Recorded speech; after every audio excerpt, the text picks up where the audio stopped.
Good morning बच्चों। हम पिछले दिनों घातांक के विषय में पढ़ रहे थे, जिसका 1 और ए और बी एक्सरसाइज हम कर चुके हैं, जिसमें घातांक के गुणा एवं भाग से संबंधित सवालों को हल किया। आइए अगला एक्सरसाइज करते हैं 2C।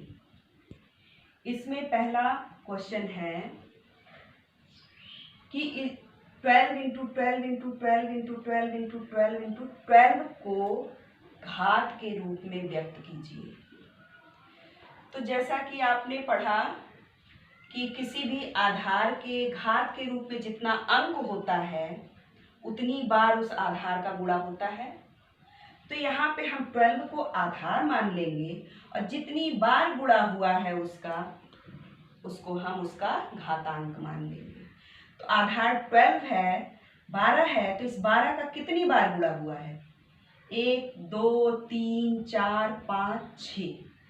आधार तो हमारा 12 हो गया, 12 हो गया, और उसके घात का अंक हो गया 6, क्योंकि 6 टाइम 12 का गुणा हुआ है। अब आइए अगला प्रश्न करते हैं। दूसरा क्वेश्चन दिया हुआ है 15,625 15,625 को आधार 5, 25 एवं 125 के घात के रूप में व्यक्त कीजिए। यानी इस 15,625 को हमको 3 बार में ज्ञात करना है। एक तो आधार 5 होगा तो उसका घातांक कितना होगा कि उत्तर 15,625 आए। दूसरा आधार 25 होगा तो उसका घात कितना लिखें कि उत्तर 15,625 आए।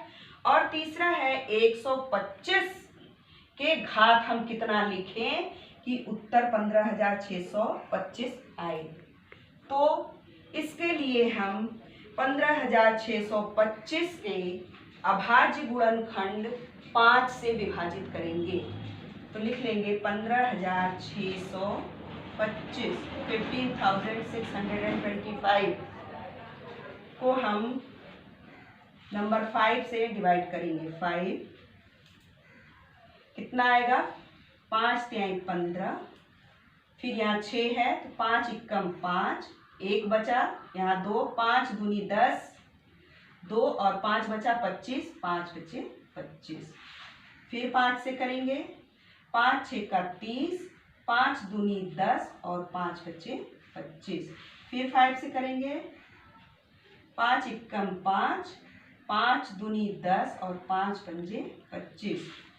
फिर 5 से करेंगे, 5 दूनी 10 और 5 पंजे 25। फिर 5 से करेंगे, 5 बचे 25, 5 एकम 5। हम तब तक विभाजित करेंगे जब तक कि यहाँ 1 न आ जाए। अब हम लोग देखेंगे कि ये 5 कितनी बार में 15,625 को विभाजित किया। इसको हम लोग प्राइम फैक्टराइजेशन भी बोलेंगे। तो देखते हैं 15,625 को 5 1 2 3 4 5 6 बार में विभाजित किया। तो यहाँ पे हम लिख सकते हैं 15,625 इज इक्वल टू 5 की पावर 6। अब दूसरा है कि 25 के घात के रूप में 15,625 को व्यक्त कीजिए। तो अब हम देखते हैं कि 5 का गुणा करने पे 2 बार गुणा करने पे 25 आता है। तो इसका हम जोड़ा बना लेंगे, ये 25, ये 25 और ये 25, यानी 3 बार में 25 का गुणा अगर हम 3 बार करेंगे तब हमारा आ जाएगा 15,625। तो यहाँ पे हम लिख सकते हैं 15,625 बराबर 25 के घात 1 2 3। चलिए इसको और अच्छे से समझते हैं कि ये 25⁵ क्यों हुआ। हम देखते हैं 5 into 5 into 5 into 5 into 5 into 5। ये 6 टाइम में आया था 15,625, तो 15 बार हमने लिख लिया। एक बार में कितना हुआ? 5 बचे 25। ये कितना हुआ? 25। फिर ये कितना हुआ? 25। 3 बार में, जो ये 5 ने 6 बार में विभाजित किया था, 25 ने 3 बार में 15,600 को विभाजित किया, इसलिए ये आ गया 25 के घात 3, 25 अब इसी प्रकार से 125 के आधार मानकर इसके घात के रूप में इसको व्यक्त करना है। अब हम देखते हैं कि ये 125 कहाँ पे आता है। 5 पचे 25 पचे 125 3 बार में, और फिर 5 पचे 25 पंजे 125, ये 3 बार में 125 आ रहा। इस प्रकार से हम लिख सकते हैं कि 15,625 is equal to 125 is to the power 2।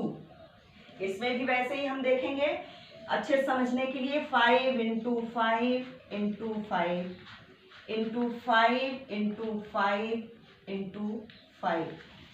आप 5 पचे 25 पंजे 125 इतना करेंगे, गुणा तो आएगा 125।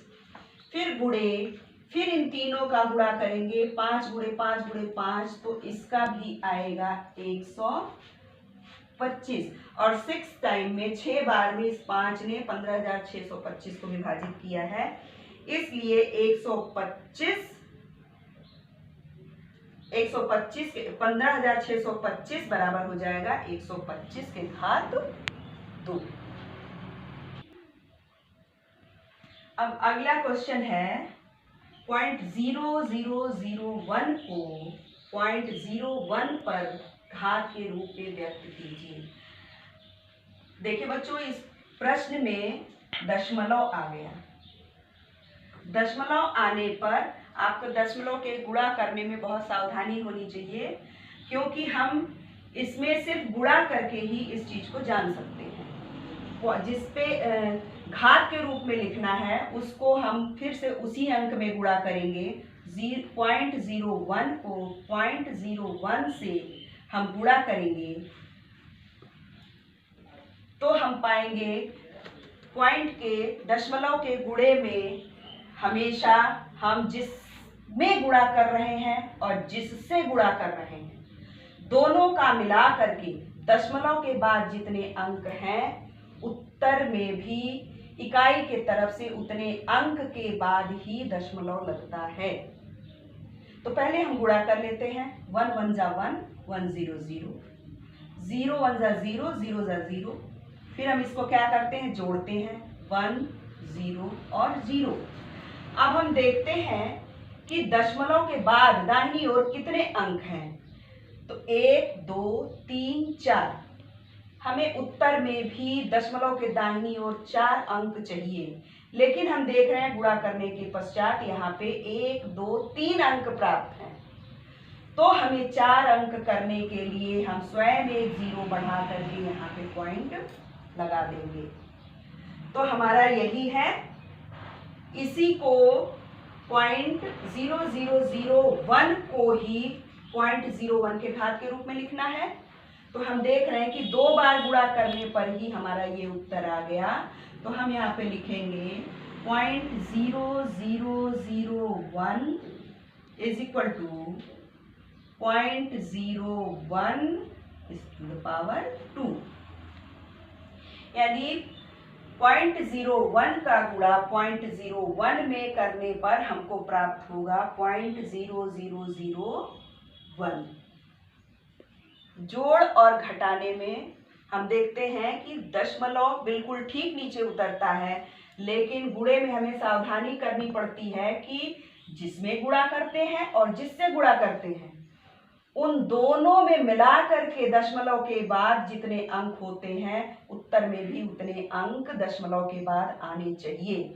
अगर नहीं आता है तो हम जीरो बढ़ा करके अंक को पूरा करते हैं। जैसे अगर हम गुणा करें 0.1 में 0.1 का गुणा करें तो 1 में 1 का गुणा करना आप जानते हैं कि 1 का गुणा अगर 1 में होगा तो 1 ही आएगा, लेकिन यहाँ पे दशमलव का गुणा है, जोड़ होता तो ये 0.2 हो जाता, लेकिन यहाँ गुणा है तो हम देखते हैं पॉइंट के बाद एक अंक यहाँ है और एक अंक यहाँ है, 2 अंक हैं, तो हमें उत्तर में भी पॉइंट के बाद 2 अंक चाहिए, जबकि यहाँ एक अंक आ रहा है तो हम एक जीरो लगा करके यहाँ पे पॉइंट लगा सकते हैं।